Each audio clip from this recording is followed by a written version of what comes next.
올해 초에 12년 동안 연재되었던 웹툰, 미생이라는 웹툰이 있습니다. 여러분 웹툰 뭔지 아세요? 네. 웹툰, 인터넷에서 보는 만화입니다. 웹툰, 12년 동안 연재되었던 미생이라는 웹툰이 종료가 되었습니다. 미생, 바둑에서 쓰는 용어라고 하는데요. 바둑에서 집이나 대마 등이 완전하게 살아있지 못한 상태를 일컫는 말이라고 합니다. 아마 여기 계신 분들 중에 이 웹툰을 보신 분들이 있으신지 모르겠는데요. 저는 12년 전부터 이 웹툰의 구독자였습니다. 근데 얼마 전에 이제 끝이 나버렸어요. 그래서 제가 주일 사역을 마치고 얘가 월요일 날 업데이트가 되거든요. 그러니까 한국 시간으로 월요일이니까 주일 저녁 되면 이 웹툰을 볼 수 있는 거죠. 인생의 낙 중에 하나가 웹툰 보는 거였는데 그 낙이 이제 끝나버렸습니다. 사실 이 미생이라는 웹툰은요, 드라마로도 약 10여 년 전에 드라마로도 제작이 되었고 또 인기리에 방영이 되었던 그러한 웹툰, 유명한 웹툰입니다. 현재 다음 웹툰에 의하면요, 이 웹툰은 10억 건 이상 조회가 되었다라고 합니다. 예, 어마어마하죠. 무역회사에서 일하고 있는 직장인들의 애환, 여러 가지 삶의 스토리를 담고 있는 이야기인데요.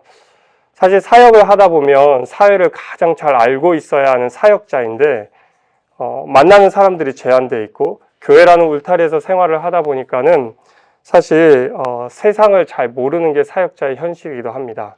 그래서 저는 개인적으로 틈틈이 신문도 읽고 신앙서적이나 신학서적이 아닌 일반 서적을 읽으면서 우리 성도님들이 어떻게 세상을 살아가고 계시나라는 것들에 대해서 좀 알아보려고 하는데요.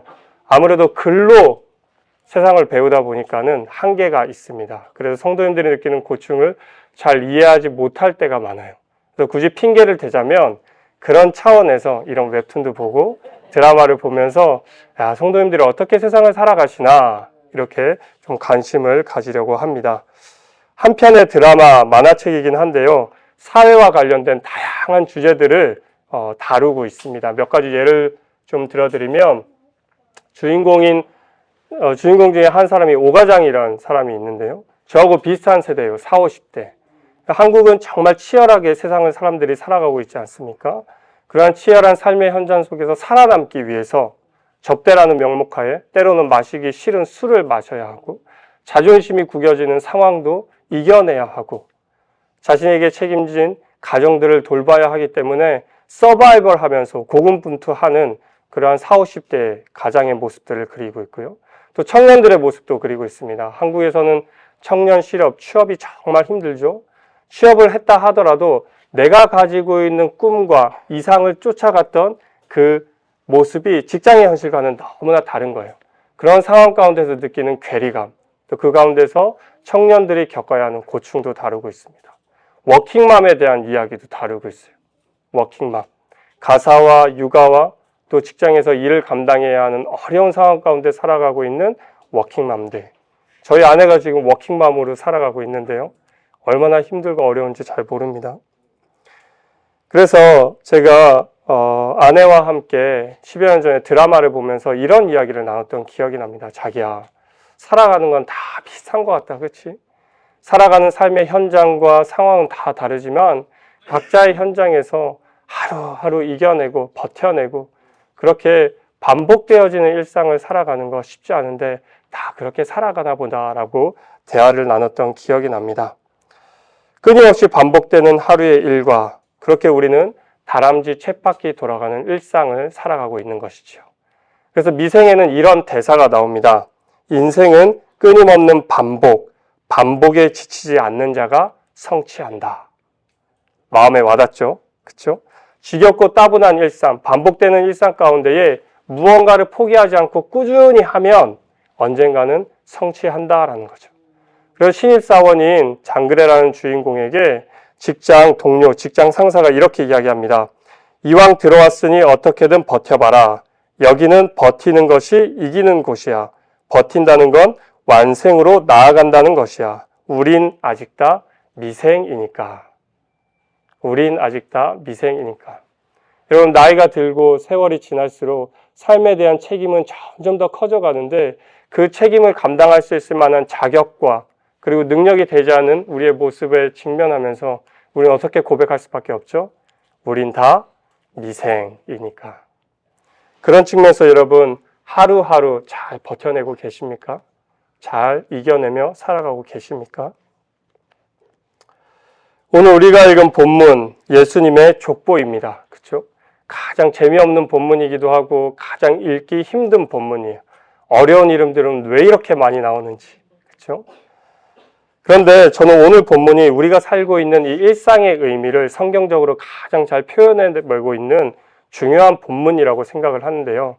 신학자들은 이 본문이 신학적으로 두 가지 중요한 의미를 가지고 있다라고 합니다. 첫 번째는 예수님의 정체성을 알리는 중요한 본문 중에 하나라고 주장을 합니다. 오늘 본문의 시작은 어떻게 되어 있죠? 아브라함과 다윗의 자손 예수 그리스도의 계보라. 여러분, 아브라함과 다윗은요, 이스라엘 역사 가운데 굉장히 중요한 두 인물입니다. 믿음의 조상으로 대표되는 아브라함, 그리고 하나님의 마음에 너무나 합한 왕이었던 다윗. 그래서 아브라함과 다윗 왕조의 이 계보를 통해 예수 그리스도의 탄생을 설명함으로 말미암아 예수님은 노블 블러드, 위대한 왕족의 혈통이다라는 것을 오늘은 신학적으로 이 본문이 증명하고 있고요. 두 번째는 약속의 성취입니다. 약속의 성취. 우리가 읽진 않았지만 1장 17절에 보면요, 이렇게 기록되어 있습니다. 그런즉 모든 대수가 아브라함부터 다윗까지 14대요. 다윗부터 바벨론으로 사로잡혀 갈 때까지 14대요. 바벨론으로 사로잡혀 간 후에 그리스도까지 14대니라. 성경에 중요한 숫자 두 가지가 있어요. 7과 3. 7과 3이 굉장히 중요한 숫자인데 14대는 7을 두 번 더해서 14대, 14대, 14대. 중요한 숫자 3번. 그래서 성경에서 가장 중요한 숫자는 7이 두 번 반복되고 3번 반복되어서 하나님께서 이 땅을 구원하시기 위한 가스펠 프로젝트, 위대한 구원의 성취가 이루어졌다라는 약속의 의미로서 약속이 실현되었다라는 그 확증으로서 오늘 본문이 사용되었다라고 신학자들은 이야기를 하고 있습니다. 재밌죠? 7 플러스 7은 14, 그리고 14가 3번 반복되었다는 거. 저는 이런 거 굉장히 재밌어 하는데. 그래서 오늘 본문은 왕조의 명분, 예수님이 왕이라는 정체성, 그리고 그 약속이 성취되었다라는 확증의 의미로 사용되었다라고 합니다. 근데 저는 오늘 본문을 좀 드라이한, 건조한 신학적인 해석보다는 우리가 함께 나누었던 일상이라는 키워드를 가지고 오늘 본문을 여러분들과 함께 좀 나누어 보려고 합니다. 그런 의미에서 첫 번째로 우리가 깨달을 수 있는 영적 교훈은 인간의 일상 속에 함께 하시는 하나님입니다. 우리 함께 따라해 볼까요? 하나님은 나의 일상에 함께 하십니다. 여러분, 족보는요, 한 가문의 혈통과 계통을 기록한 굉장히 중요한 책입니다. 그렇죠? 오늘 우리가 읽은 본문도 마찬가지로 중요한 책이죠. 족보에는 사람의 이름이 기록되어 있습니다. 적게는 2자부터, 한국 사람들은 2자부터 시작해서 많게는 굉장히 많은 숫자, 많은 글자 수가 기록된 그러한 이름을 가진 사람들이 있습니다. 제가 궁금해서 구글링을 해봤어요. 과연 한국 사람 중에 가장 긴 이름을 가진 사람은 몇 자나 될까? 7자를 가진 사람이 있습니다. 성이 황 씨인데요. 이름이 황홀한 아침 햇살. 네. 7자인데 황홀한 아침 햇살. 8자인 성을 가지신 분도 있습니다. 성이 김 씨인데요. 김고요한 아침 이슬. 김고요한 아침 이슬. 어떻게 불러야 될지 모르겠어요. 이름을 부를 때. 그리고 17자인 분도 있습니다. 이름이 무려 17자예요. 이름이 박 씨인데요. 박하늘 별님 구름 햇님보다 사랑스러우리. 박하늘 별님 구름 햇님보다 사랑스러우리. 여러분 놀라지 마십시오. 이분이 1등이 아닙니다. 1등은 무려 30자라고 합니다. 네, 30자. 제가 읽기가 힘들어서 자막으로 준비했어요. 네. 구글링 해보세요. 네. 이중국적을 가진 사람의 이름이라고 합니다. 읽기도 힘들죠. 네. 네. 읽으려고 노력도 하지 마십시오. 꼭 설교 시간에 이런 거 얘기하면 중요한 성경 본문은 기억하지 않고 야, 우리 이름이 7자, 8자인 사람이 이때더라. 이런 거 기억하시는 분들이 있는데 제가 여러분 아침에 오셔서 졸리실 텐데 아침잠을 좀 깨워드리려고 아이스 브레이킹 차원에서 준비한 예화입니다. 외우지 않으셔도 되고 한 귀로 들었다 한 귀로 흘려버리시면 됩니다. 나중에 식사 시간에 괜히 김고요한 아침 햇살 이런 얘기 하시면 절대 안 됩니다. 오늘 우리가 첫 번째 깨달을 영적 교훈 뭐였죠? 첫 번째 교훈. 하나님은 나의 일상에 함께 하신다. 예. 김고요한 아침 햇살 이거 기억하시면 안 되고 하나님은 나의 일상에 함께 하신다. 족보에 기록된 이름은 단순히 글자 그 이상의 의미를 가지고 있죠. 한 세대, 한 사람의 삶이 축적되고 그 일상이 모여서 그 사람의 히스토리가 되는 거예요. 역사가 되는 거예요. 그리고 족보에 기록이 되고 족보의 역사로 남는 것이죠. 쉽게 이야기하면 할아버지의 삶이 모여서 할아버지의 일상이 모이서 그 삶이 아버지에게로 전승이 되고 아버지의 삶이 모여서 다음 세대인 자녀에게로 전승이 되고 그렇게 모여진 삶이 한 가문의 역사가 되고 한 가문의 이야기가 되는 것이죠. 신약에는 예수님의 족보가 두 군데 나옵니다. 우리가 읽은 마태복음과 누가복음에 나오는데요. 두 족보의 성격이 조금 달라요. 마태복음은 예수님의 족보를 연역적으로 기록하고 있습니다. 시간의 순서대로 기록을 하고 있어요. 하나님으로부터 시작해서 예수 그리스도로 끝나는 족보. 그런데 누가복음은 귀납적이에요. 시간의 역순으로 기록을 하고 있습니다. 예수님으로부터 시작을 해서 하나님으로 끝나는 것이죠. 그래서 누가복음 3장 38절은 예수님의 족보를 어떻게 마무리하고 있냐면 이렇게 마무리하고 있습니다. 그 이상은 에노스요, 그 이상은 셋이요, 그 이상은 아담이요, 그 이상은 하나님이시니라. 예수님의 족보에 나타난 가문의 역사, 한 사람의 삶의 이야기, 일상의 시작이 바로 하나님임을 천명하고 있는 것이죠. 다시 말하면 예수 그리스도의 탄생을 위한 위대한 역사의 흐름 속에서 하나님은 한 가문의 역사, 한 사람의 삶의 이야기, 한 사람의 일상 속에 함께 하셨다라는 것입니다. 때문에 우리는 이렇게 고백할 수 있는 것이죠. 하나님은 나의 일상에 어떻게 하신다고요? 함께 하십니다. 하나님은 나의 일상에 함께 하십니다. 여러분 18세기 후반 신학계에서는요 굉장히 위험한 신론이 대두가 되고 스프레드아웃 퍼지기 시작합니다. 이름하여 이신론, 디즘이라고 이야기해요. 신학자들은 어떻게 하나님을 이해했냐면 하나님은 완벽한 분이시다. 그 완벽한 분이 세상을 창조하셨기 때문에 이 세상 또한 완벽해야 한다. 그래서 더 이상 세상은 손댈 것이 없다. 하나님은 창조하신 세상에 더 이상의 간섭도 개입도 하지 않으신다. 그런데 1, 2차 세계대전을 겪으면서요. 이 이신론이 굉장히 위험하게 변질되기 시작합니다.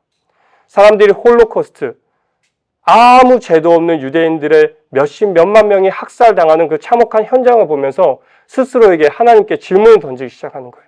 인간이 고통 가운데 있을 때 과연 하나님은 어디에 계셨냐? 하나님은 세상을 창조만 하시고 버려두셨다. 하나님은 더 이상 인간의 삶 가운데 개입하지 않으신다. 하나님은 세상을 창조하시고 관여하지도 개입하지도 않으시는 분이시다. 이 신론이 팽배하기 시작했습니다. 근데 여러분 우리가 성경을 조금만 읽어봐도요. 하나님은 이 신론의 하나님이시 아니라 우리의 삶 가운데, 우리의 일상 가운데 구체적이고 세밀하게 역사하시고 함께하는 분이심을 우리는 단번에 알 수 있습니다. 여호수아 1장 9절을 함께 읽겠습니다. 있습니다. 시작. 내가 내게 명한 것이 아니냐. 마음을 강하게 하고 담대히 하라. 두려워 말면 놀라지 말라. 내가 어디로 가든지 내 하나님 여호와가 너와 함께하느니라 하시니라. 위대한 이스라엘의 초대 지도자 모세를 뒤이어받아 세컨 리더가 되어야 하는 다음 리더가 되어야 하는 여호수아. 너무나 두려웠어요. 내가 이스라엘 백성을 끌고 갈 수 있을까? 탁월한 리더십을 발휘할 수 있을까? 두려움에 떨고 있는 여호수아를 향해 하나님 뭐라고 말씀하십니까? 두려워 말라. 내가 너와 함께함이라. 놀라지 말라. 나는 내 하나님이 될 것이다. 너의 하나님이 될 것이다. 여러분 시편 기자는 이렇게 하나님의 함께하심에 대해 이렇게 기록합니다. 이스라엘을 지키시는 이는 어떻게 하신다고요? 졸지도 주무시지도 아니하시느니라. 이 하나님이에요. 여러분 하나님의 이름만 봐도요. 하나님은 세상을 창조만 하시고 내버려 두시는 그런 무책임한 하나님이 아니라 우리의 삶에 면밀히 함께 하시는 하나님을 단번에 알 수 있습니다. 에베네셀의 하나님. 지금까지 우리를 이끌어 주시고 함께 하셨던 하나님. He provides everything what we need. 여호와 이레의 하나님. 미래에 우리의 쓸 것, 입을 것, 먹을 것, 우리의 필요한 모든 것들을 다 아시고 이미 준비해 두신 여호와 이레의 하나님. 이사야는 예수님의 또 다른 이름에 대해 뭐라고 기록을 하고 있습니까? 그 이름을 임마누엘이라 하라. 임마누엘의 뜻이 무엇이죠? 우리가 잘 알고 있듯이 하나님이 우리와 함께 하신다. God is with us. 하나님의 이름만 살펴봐도요. 하나님은 이신론의 하나님이 아니라 우리의 인생 가운데, 우리의 삶 가운데, 우리의 일상 가운데 함께 하시는 하나님을 우리는 알 수 있다라는 것이죠. 그런데 여러분, 우리와 함께 하시는 하나님은 단조로운 일상, 지루하게 반복되는 그러한 일상 가운데 함께 하시는 하나님이실 뿐만 아니라 우리가 힘들고 어려운 순간, 앞이 보이지 않는 너무나 깜깜한 상황, 하나님께 아무리 부르짖어도 응답하지 않는, 그래서 이 세상에 나 혼자 내버려 둔 것 같은 홀로 서 있는 그러한 고독의 상황 가운데, 고통의 상황 가운데도 우리는 느끼지 못하지만, 우리는 깨닫지 못하지만 하나님은 여전히 우리와 함께하고 계시다라는 것이죠. 우리 성도님들 모두가 잘 알고 있듯이 저는 작년 한 해 너무나 힘들고 어려운 시간을 보냈습니다. 제가 말씀을 준비하면서 진짜 힘들고 어려웠었지. 그때 얼마나 힘들었을까. 쭉 돌이켜보면서 그때의 감정을 기록해 놓은 일기를 발견했어요. 제가 그때 느꼈던 감정을 이렇게 기록해 놨는데 여러분 잘 들어보십시오. 어렸을 때는 육체적 고통이 가장 크고 무서운 줄 알았는데 중년에 접어든 요즘 정신 혹은 마음의 고통이 더 무섭다는 걸 새삼 깨닫는다. 내가 해결할 수 없는 수많은 삶의 문제와 넘을 수 없는 벽 앞에서 처절할 만큼 인간의 나약함, 내 스스로의 한계에 부딪힐 때 고통이 정신을 갉아먹고 영혼을 곪게 만드는 것을 경험한다. 인생의 참된 진리를 찾기 위해 과감하게 문을 열고 나섰던 시타르타가 결국 인간의 삶을 사고 팔고, 즉 고통이라고 정의할 수밖에 없었던 심정이 100번 이해된다. 고뇌 끝에 문을 열고 나섰다 싶으면 다시금 닫혀있는 또 다른 문을 마주하게 되고 수없이 반복되는 열고 닫는 고통의 과정 속에 몸도 마음도 영혼도 피폐해져 간다. 제 인생의 고통의 시기 많은 분들의 기도와 지지로 잘 버텨낼 수 있었습니다. 그런데 지금 돌아보면요, 정말 힘들고 어려웠던 그 시기에 저를 버텨내게 해줬던 그 힘이 무엇이냐면 하나님이 나와 함께하고 계시다는 그 단순한 진리, 너무나 간단한 그 명제가 어둠 속에 갇혀있고 절망의 수렁의 시변에 갇혀있는 저를 밝혀주는 작은 빛이 되었고 저를 끌어내는 한 줄기 실이 되었습니다. 밧줄이 되었습니다. 죄로 만연해 있던 북왕국이 이스라엘, 하나님은 대선지자인 이사야를 통해 이스라엘 백성을 향해 이렇게 말씀하십니다. 나의 종, 너 이스라엘아, 나의 택한 야곱아, 나의 벗 아브라함의 자손아, 내가 땅 끝에서부터 너를 붙들며 땅 모퉁이에서부터 너를 부르고 내게 이르기를 너는 나의 종이라. 내가 너를 택하고 싫어하여 버리지 아니하였다 하였노라. 두려워하지 말라, 내가 너와 함께함이라. 놀라지 말라, 난 내 하나님이 됨이라. 내가 너를 굳세게 하리라. 참으로 너를 도와주리라. 참으로 나의 의로운 오른손으로 너를 붙들리라. 아멘.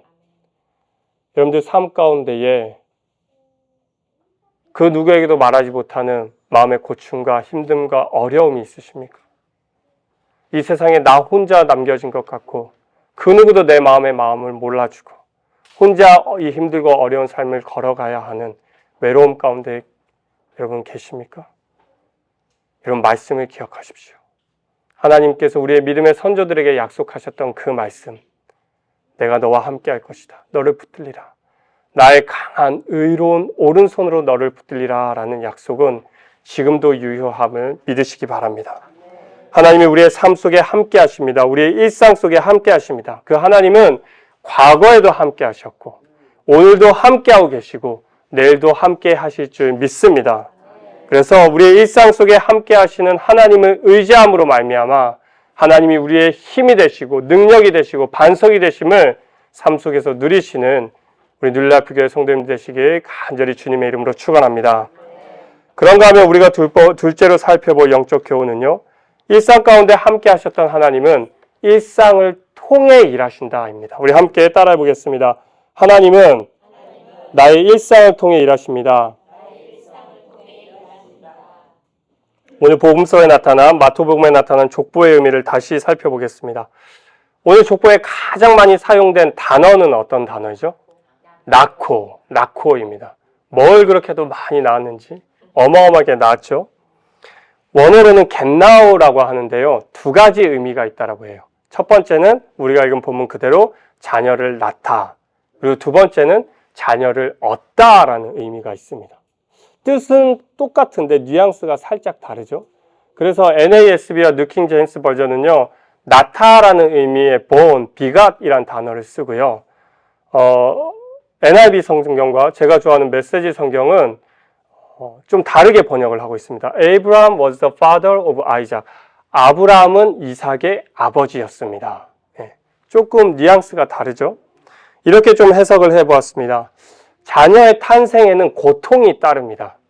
그렇죠? 우리 여자분들, 우리 자매분들 아기 다 낳으셨잖아요. 그렇죠? 요새는 에피드로를 맞아서 고통을 못 느끼시나요? 저희 아내는 첫째를 에피드로 안 맞고 낳았거든요. 대단하죠?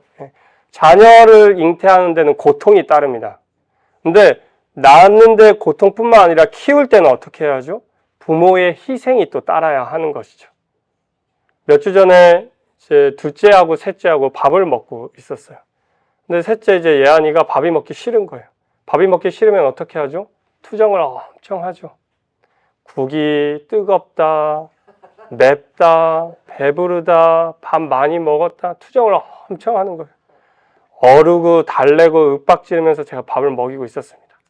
근데 그 광경을 지켜보던 둘째가 제가 안쓰러웠나 봐요. 야, 우리 아빠는 진짜 힘들겠다. 애도 셋이나 되고 사춘기 큰 애도 있고 엘레멘터리 스쿨인 자기도 있고 말 안 듣는 예안이도 있고 아빠 진짜 힘들겠다. 아빠 힘들지? 저한테 물어보는 거예요. 제가 뭐라고 대답했을까요? 그러니까 지지배야, 너라도 아빠 말 잘 들어 라고 대답하지 않았습니다. 그러면 명색이 제가 교육학을 공부한 배운 사람이지 않습니까?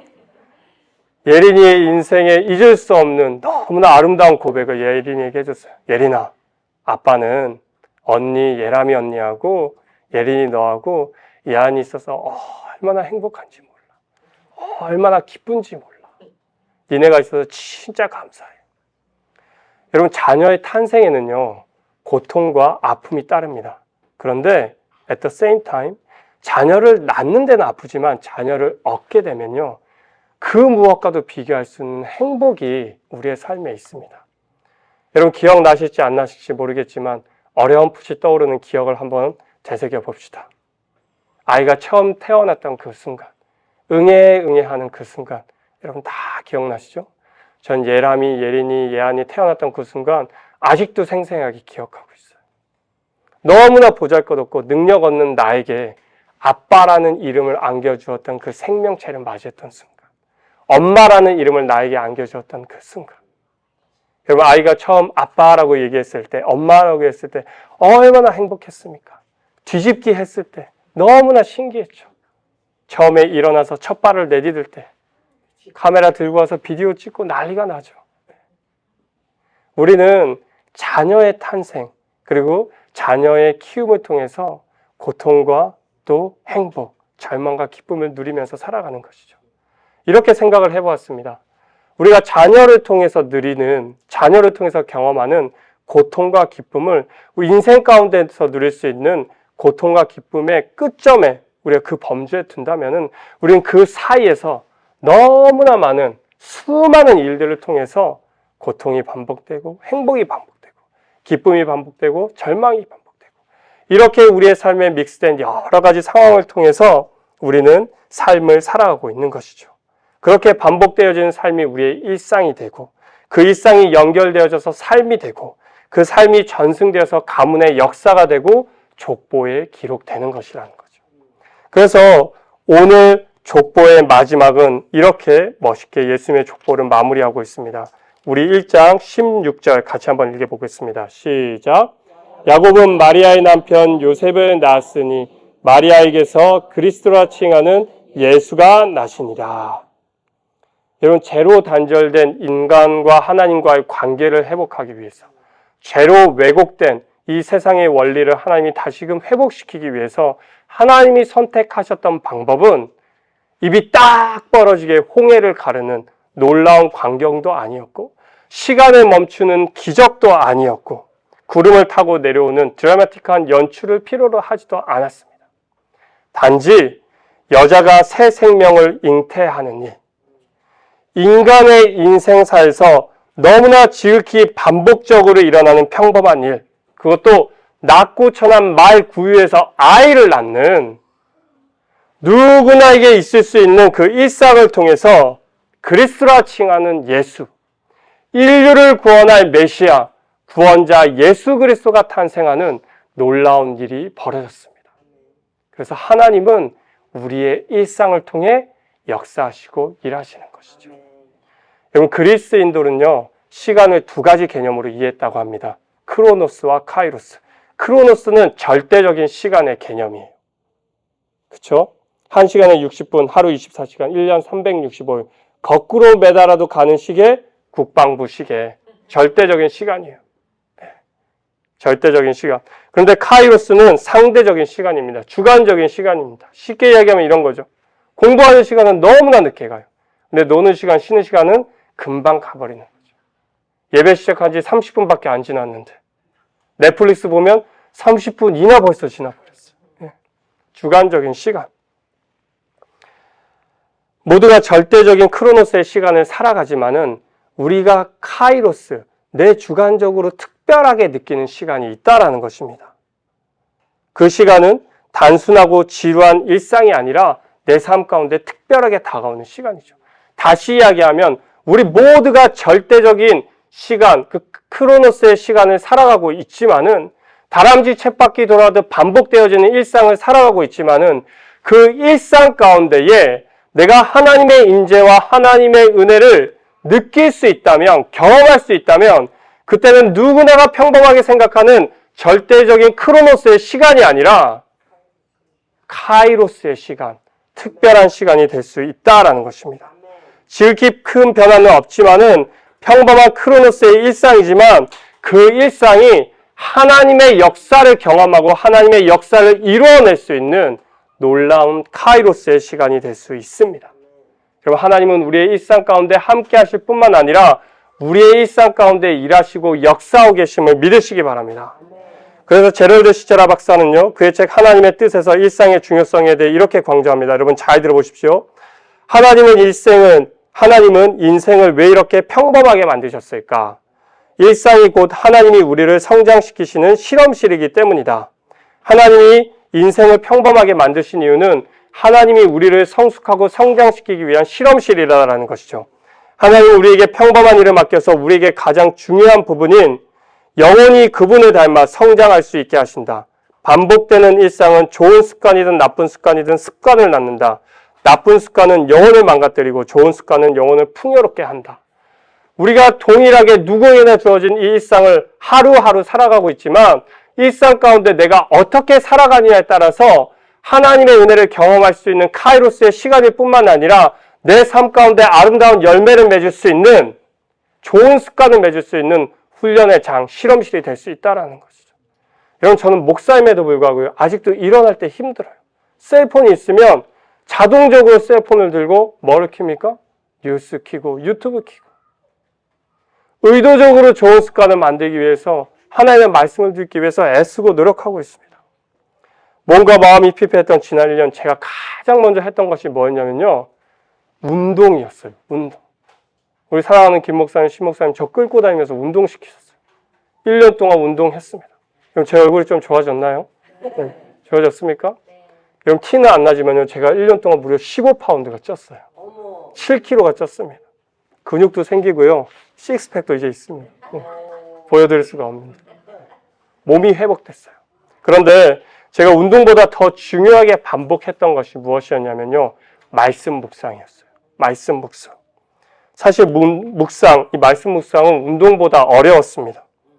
힘든 상황 속에서 말씀이 잘 익히지도 않고 기도의 자리에조차 나아가는 것이 어려웠습니다. 버티고 이기는 것. 진짜 이를 악물고 말씀 묵상하기 위해 애쓰고 노력했습니다. 그렇게 미생의 대사와 같이 버티는 것이 이기는 것, 마음을 잡고 일상을 버텨냈습니다. 그렇게 버텨낸 지난 1년 제 삶이 어떻게 바뀌었을까요? 외적으로 겉으로 바뀐 건 크게 없습니다. 하지만 삶을 돌아보면 반복되는 크로노스의 일상이었지만요, 하나님의 말씀을 묵상하는 그 순간만큼은 카이로스, 하나님의 은혜와 하나님의 자비하심과 놀라운 하나님의 역사를 경험할 수 있는 특별한 시간이 되었습니다. 현실은 여전히 불확실하고 두려움으로 반복되어지고 앞을 바라볼 수 없었지만 말씀을 묵상하고 기도하는 그 시간만큼은, 스타벅스에 앉아서 혼자 말씀을 읽고 묵상하는 그 시간만큼은 그 무엇과도 비교할 수 없는 하늘 평안이 제 마음 가운데 임하기 시작했어요. 내 삶에 변한 건 아무것도 없었지만 하나님과 교통하는 그 시간만큼은, 카이로스의 특별한 그 시간만큼은 그 누구도 그 무엇과도 비교할 수 없는 놀라운 천국의 기쁨, 하나님의 임재를 경험할 수 있었다라는 것이죠. 사랑하는 성도 여러분, 어쩌면 우리는 하나님을 믿으면서 대박을 노리고 있는지도 몰라요. 로또에 당첨되듯이 사업이 갑자기 대박이 나서 번성되어지길 원하고 있고, 내 바뀌지 않는 배우자의 모습이 주님을 만나 180도 바뀌길 원하고 있고, 말 너무 안 듣는 자녀가 예수님을 빨리 만나 좋은 대학에 가고 좋은 직장에 취직하길 원하고 있습니다. 그런데 이러한 대박을 노리는 위험한 생각 때문에 하나님이 우리에게 허락해 주신 일상의 중요성을 우리는 어느샌가 놓치고 있는지도 모릅니다.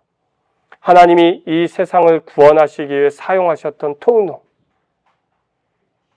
우리 그리스도라 하는 그 예수 그리스도를 탄생시키기 위해 사용하셨던 그 일상이라는 통로, 일상의 작은 것에서 우리가 누릴 수 있는 감사, 일상의 사소한 것에서 누릴 수 있는 기쁨, 그리고 그 일상 가운데 역사하시고 일하시는 하나님의 놀라운 섭리, 그 모든 것들을 우리가 놓치고 있는 것이죠. 하나님의 임재가 있는 일상에 대한 관심보다는 그 일상을 뒤덮을 기적에 관심이 있기 때문에 일상의 중요성을 놓치고 있는 것이죠. 예수님은요, 마태복음에서 하나님의 통치가 있는 일상에 대해 이렇게 말씀하십니다. 여러분, 김 목사님 마태복음 쭉 지금 강의하고 계시잖아요. 마태복음의 중요한 띠이 무엇입니까? 하나님 나라. 하나님 나라는 우리 이 목사님 오셔서 하나님 나라의 개념이 무엇인지 알려주셨죠. 하나님 나라는 장소의 개념이 아니라 통치의 개념이다. 통치의 개념이다. 하나님의 통치가 있는 그 순간은 우리가 세상에서 그 무엇과도 비교할 수 없는 천국의 기쁨, 천국의 평안, 샬롬을 누릴 수 있는 거예요. 근데 주님은 그 천국의 기쁨을 누릴 수 있는 샬롬, 천국의 기쁨을 맛볼 수 있는 그 하늘 평안이 어디에 있느냐? 이렇게 말씀하고 계세요. 천국은 마치, 하나님의 통치가 있는 천국은 마치 사람이 자기 밭에 갖다 심은 겨자씨 하나 같으니, 천국은 위대하고 멋있는 거대한 것에 있는 것이 아니라 작고 보잘것없는 너무나 사소한 무엇에 있다고요? 겨자씨와 같다. 33절, 천국은 마치 여자가 가루 서말 속에 갖다 놓은 전부 부풀게 한 무엇과 같아? 누룩과 같아. 우리가 매일매일의 일상 속에서 겨자씨와 같은 사소한 것에서부터 하나님의 임재, 하나님의 역사를 경험할 수 있다면 그 겨자씨가 무엇이 된다고요? 천국이 된다라는 거예요. 모든 집에 다 있는 이스트, 누룩과 같은 작고 사소한 것, 평범한 것, 보잘것없는 것에서 우리가 하나님의 임재를 경험할 수 있다면 그 임재를 통해서 나는 천국, 하나님의 역사를 맛볼 수 있다라는 것입니다. 그때 일상은 단순한 크로노스의 일상이 아니라 놀랍고 스페셜한, 특별한 카이로스의 일상이 된다라는 것입니다.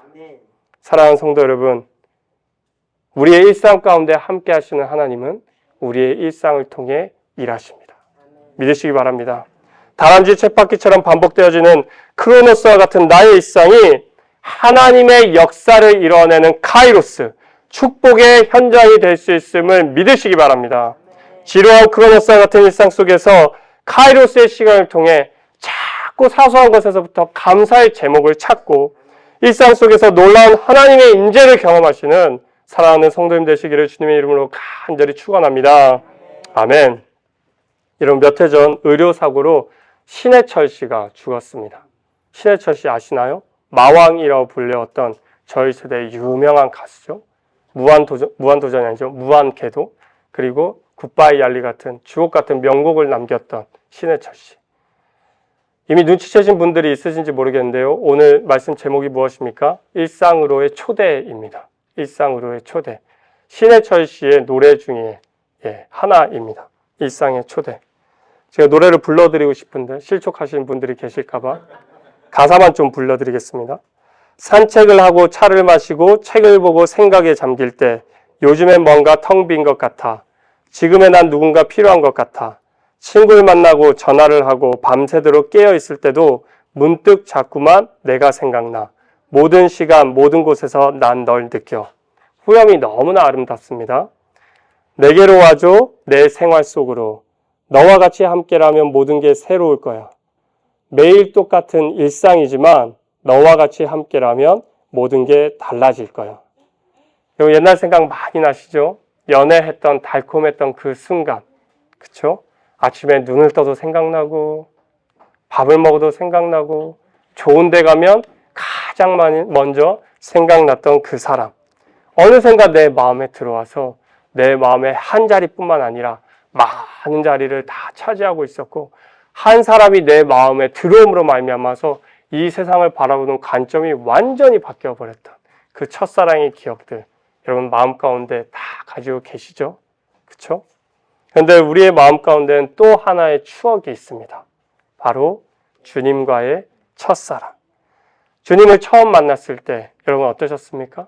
하루를 시작할 때 내 마음 가운데 감사가 충만하고 그 누가 시키지 않아도 말씀을 읽고 싶고 기도하는 그 시간 어찌 그렇게 눈물이 났든지 주님을 처음 만났던 그 순간 그 은혜와 감격의 순간을 우리는 소중한 추억이라는 상자에 아름다운 기억으로 담아두고 있습니다.